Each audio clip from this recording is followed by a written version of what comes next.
Welcome to The Dish, the show that uncovers the stories behind the world's most famous dishes. We are your hosts, Tomo and Megsy from foodfuntravel.com.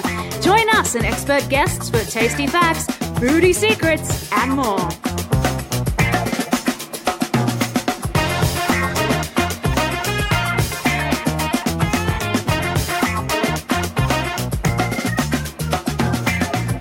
Hey everyone, welcome to the show. Today we are talking about the Cuban sandwich and the essential ingredients that make a real Cuban sandwich, because people seem to have very different opinions on this. Yeah, and it seems to come down to really one particular ingredient. Oh, yeah, actually a few ingredients. There is more than one, I reckon, but we'll get into that as we go through. And also we'll be talking about the history of the Cuban sandwich. Is it really Cuban, or is it really more of a Cuban-American fusion dish? We're going to find out. Yes, so with that note, quick little disclaimer, people do sometimes get a little bit offended when we question the origins of traditional foods, especially if it happens to be one that they grew up eating and had heard stories from grandma or, abuela. See? Has been telling you where it came from, but we have done our best to look at the different opinions and sources regarding this history of the Cuban sandwich, and we can't promise that it will align with everyone's viewpoint. No, but we certainly don't make podcasts to intentionally offend anyone or their traditions. And we welcome debate on these topics. You can join us in our Facebook group, Food Worth Traveling For. Just search Facebook for that, and that's our little personal group. And we can chat about it if you've got some different opinions that we haven't covered. We'd love to hear about them. But keep in mind, as always, there are subjective cultural opinions and knowledge about the traditional food that have been taken down through families. And there's also recorded documentation. And both of these things form an important part of food history. So we're not saying that your abuela's opinions are wrong or right, or that documentation is always completely reliable, just that both of them make up the interesting tapestry of food history. So we're not trying to get in any fights, but we know this episode may have people going, "Are you serious? That's not what my grandmother told me. This is completely wrong. You guys are making stuff up." But we're just sharing what we've learned from researching this. With that in mind, let's do it. All right, so the Cuban sandwich, what is the deal with that? I am a pretty big sandwich fan. I have to say, who isn't a sandwich fan? I mean, really. Koreans, maybe? Gluten intolerant people. No, Yeah. They still like sandwiches. They just like, anyway. Gluten-free sandwiches. I can tell you the Cuban sandwich has plenty of gluten in it. So the Cuban sandwich, as we know them today, they actually stick to a pretty strict formula, if you are a purist, that is. And it includes the following. So a Cuban sandwich needs Cuban bread. Now, what is Cuban bread, you might be asking? Cuban bread is a yeast-risen dough that it's got a little bit of fat in it, which is traditionally lard. Good. That's where that pork's coming back into play. Yeah. It's long, white, soft on the inside, with a slight, light, crispy crust on the outside. That sounds pretty good to me. Yeah.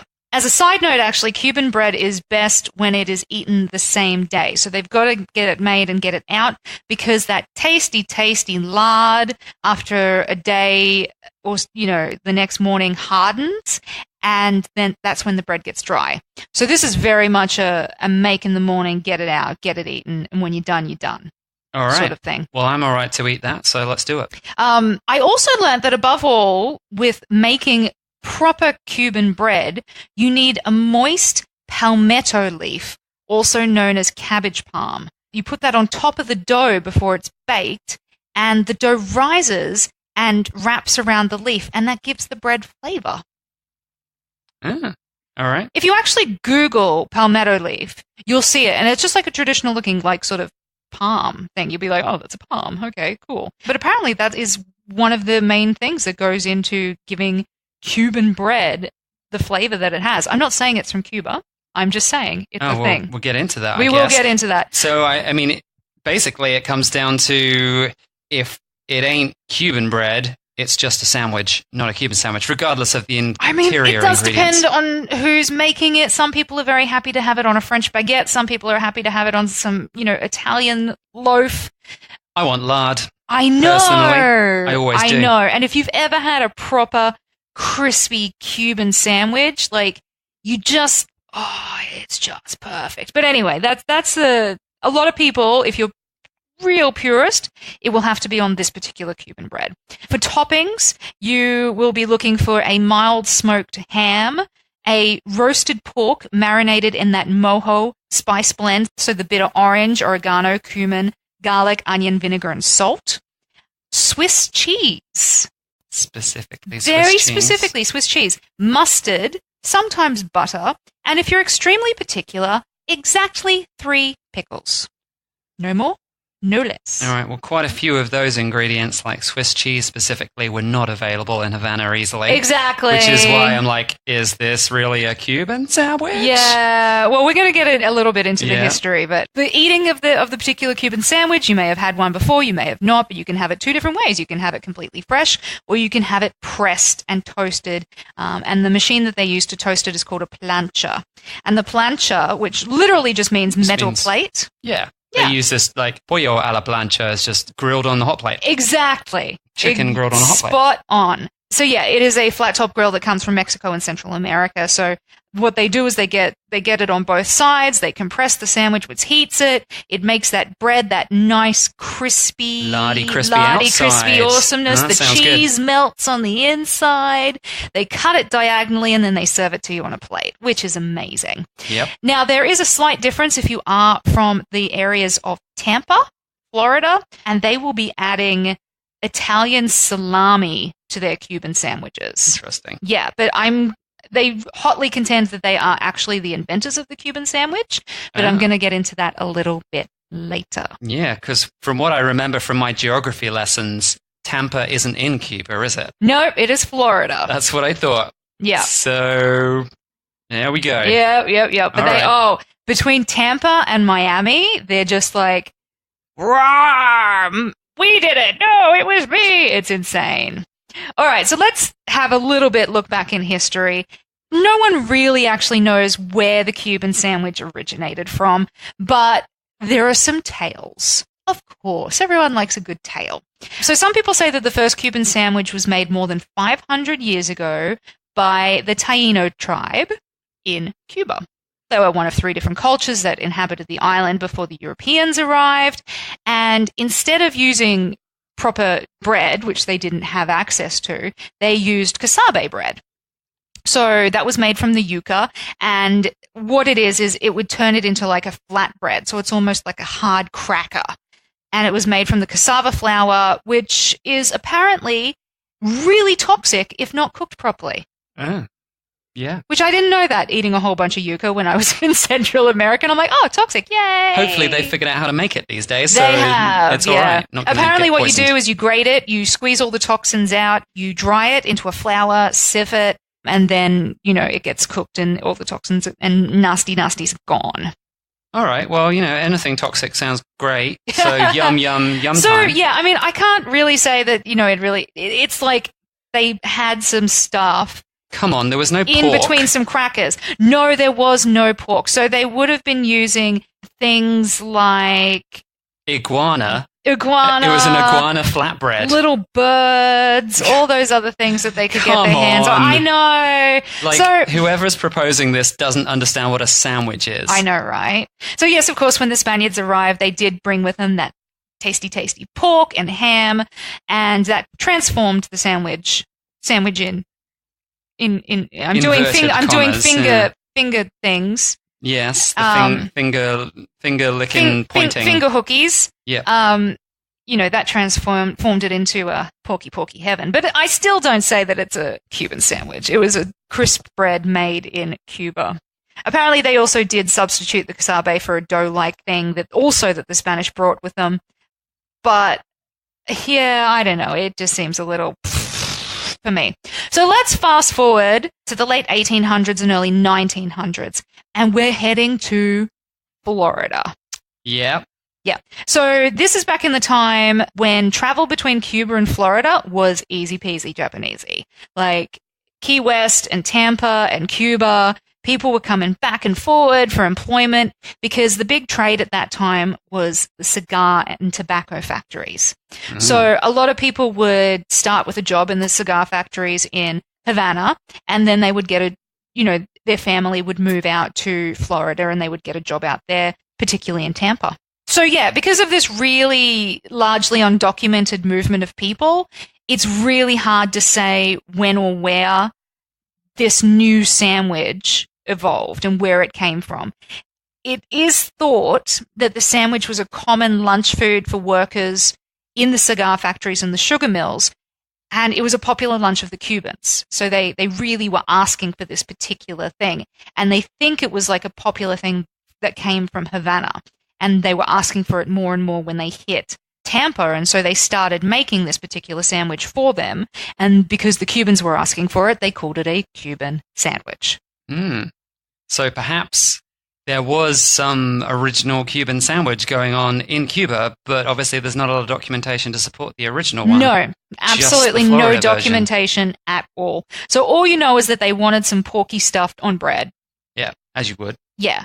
But does that make a Cuban sandwich as we know it today? I don't know. The modern dish with all those extra things like the ham and the Swiss cheese and the pickles, that seems like a Cuban sandwich. Just a pork bread sandwich. It's just a pork sandwich. Doesn't sound like... Yeah, it doesn't sound like the same dish to me. All of those additional ingredients came from the influx of other immigrants from other countries that were also working in these cigar factories. So people from Germany, people from Spain, also people from Italy. So someone from Germany just came in and went, yeah, this pork sandwich has no pickles. Why would I want to eat this? This is the wrong style of the sandwich. They also introduced the mustard because there's a lot of condiments that didn't hold up very well in the Florida heat because they, of course, in those days, they didn't have refrigeration. You might have had like an ice block that was delivered to you that, you had to keep stuff cool with. But in general, if you slapped some mayonnaise on it, that's going off.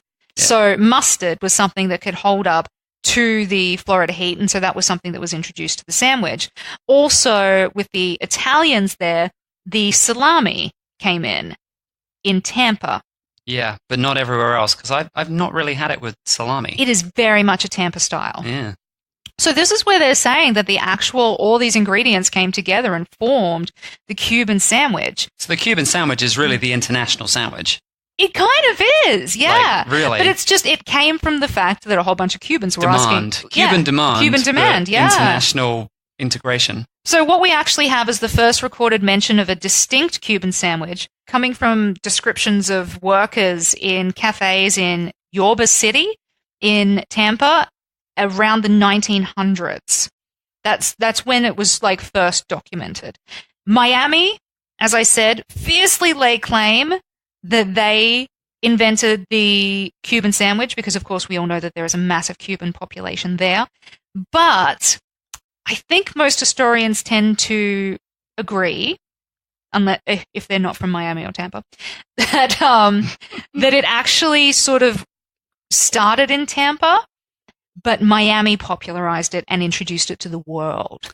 If it had just we're going to get a lot of complaints there, Oh, aren't we? yeah. Maybe we should block this episode. Of course, as you said before, you've never had salami on a Cuban sandwich. So does salami being an addition change the sandwich completely, or does it? It's got nothing to do with Cuba, that's for sure. Exactly. But then again, pickles don't really either. Or mustard. No, so it's confusing.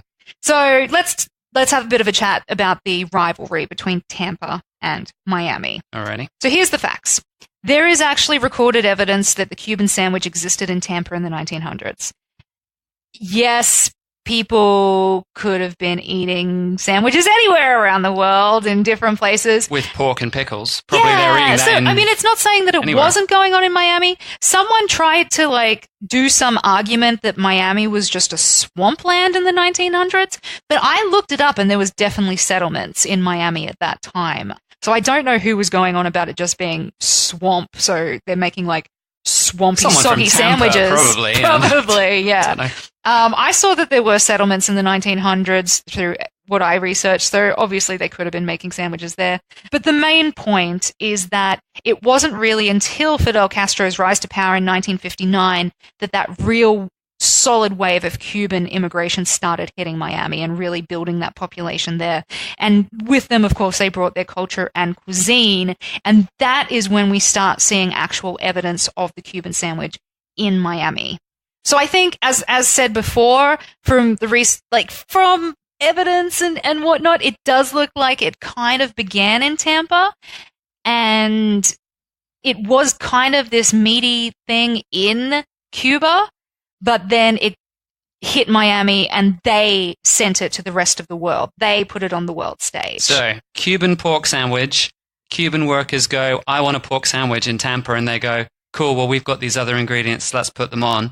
And then Miami goes, oh, this is good, we could really sell this. Yes. And then a whole wave of Cuban immigration are like, oh, this is even better than the sandwiches we eat back home. This is amazing. And then it's the Cuban sandwich. And exactly. it's world famous. They just instantly bring it into their culture and their tradition. The other solid thing that does need to be mentioned in this sort of argument is, as I mentioned in the very, very beginning of the segment, the Cuban bread. Does Cuban bread make it a Cuban sandwich? So it's actually something that was invented in Tampa at a bakery called La Joven Francesca Bakery, which was established in 1896 by a Sicilian-born Cuban, Spanish, Italian immigrant. Blimey. Good on him. Whose name was Francisco Felita. And he is said to have created this particular style of bread. As we said, with the mix of lard and all that, everything in it. It was very unique in his style of what he was making. It sold for 3 to 5 cents a loaf in Ybor City. It's Ybor. I don't know how to pronounce it. Ybor? Maybe. Ybor. But that's Tampa. And at that time, it became incredibly popular. Because it had lard in it. It had lard in it. And like milk, it used to be delivered every single morning to homes around Tampa. And houses actually had a sturdy nail driven into their door frames, like next to their doors, where the delivery man would literally just impale a loaf of bread on this nail that's so, animals or anything like that couldn't get to the bread, and it would be impaled on this nail. So it is a traditional form of bread from Tampa, from this Cuban, Spanish, Italian immigrant.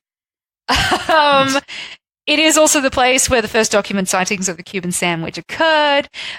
I don't know. So, I don't know. You can put a bunch of meat, Swiss cheese, mustard on any old baguette, but does that make it a Cuban sandwich?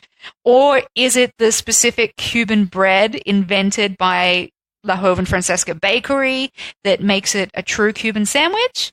Or is it sticking to the whatever goes of the supposed original sandwich in Cuba, and it's like, yeah, sure, that's cute. That's a Cuban sandwich, whatever.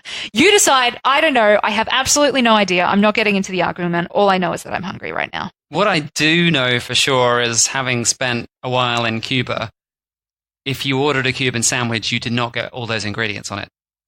And you did not get fancy bread. No. Like, if you went to some very touristy restaurants, they would serve you an American-style Cuban sandwich, a Florida-style.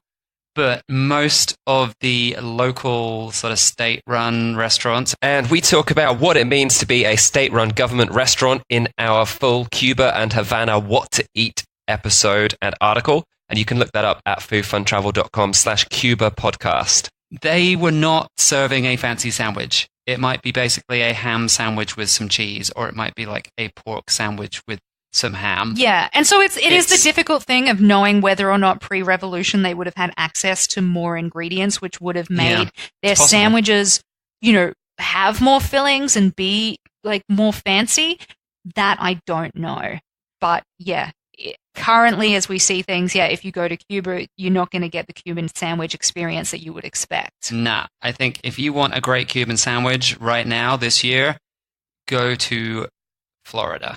That's it. Yeah. Miami, yeah. I mean, there's a lot of people who fight between the two. Ybor City and Tampa they announced years ago that they are like their national sandwich is like the Cuban sandwich. It is their sandwich. They created it. Miami fiercely contends it. And there's definitely a lot of food critics who go between both. And, you're going to have, it comes down to the bread and the salami. If you dig the bread and salami, you're probably going to like the Tampa style more. If that's not your jive, then maybe you're going to like the Miami style more.